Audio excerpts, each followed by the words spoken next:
du présent qui sont là et ça se passe toujours bien dans le meilleur des mondes. Alors, DJ Alino, tu as entendu donc le témoignage de mon très cher ami Tekwan Didier. Oui. Je reviens vers toi pour te poser une question. Qu'est-ce que tu as pensé, toi, de ce qu'il a dit, des difficultés d'un animateur en Afrique qui gagne par mois 150 euros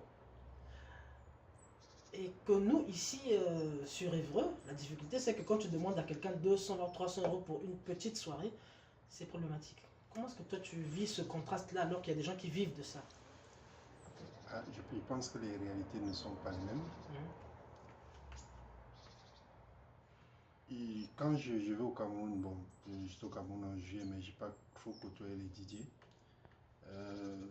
Les années avant, j'essayais toujours, c'était aussi la curiosité de... Pour moi, c'était plus d'être en contact avec eux, de temps, discuter avec eux, récupérer les musiques du moment qui bougent, en leur donnant quelque chose, parce que je ne pouvais pas le prendre gratuitement aussi, parce que quand je voyais les conditions dans lesquelles ils travaillaient, que ce soit au niveau du matériel qui n'était pas très performant, ici on a la chance. À cette époque-là, je crois qu'aujourd'hui, c'est même encore, peut-être lui dit que il y a des jeunes qui sont en train de tuer le métier, mais c'est la technologie qui est comme ça. Aujourd'hui, il suffit d'écouter un son, avoir le titre, aller sur YouTube, télécharger, convertir comme tu veux. C'est la mode aujourd'hui. Hein. Et maintenant, dans les conditions financières dans lesquelles il vit, je crois que c'est les réalités du terrain là-bas. Et je pense que ceux qui se font un grand nom n'auront pas le salaire du débutant non plus. Je suis sûr qu'il y a des gens qui touchent aussi moins que lui.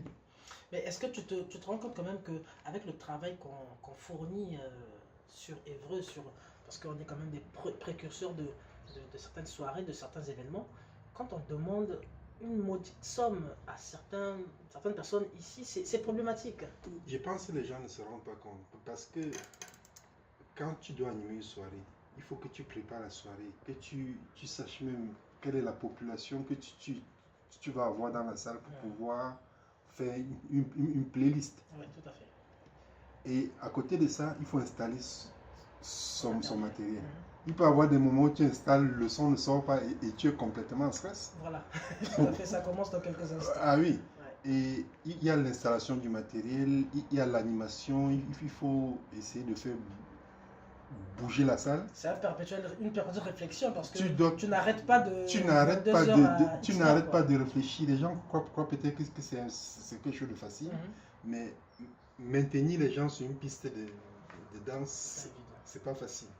Et même quand la soirée finit, il faut remballer son matériel.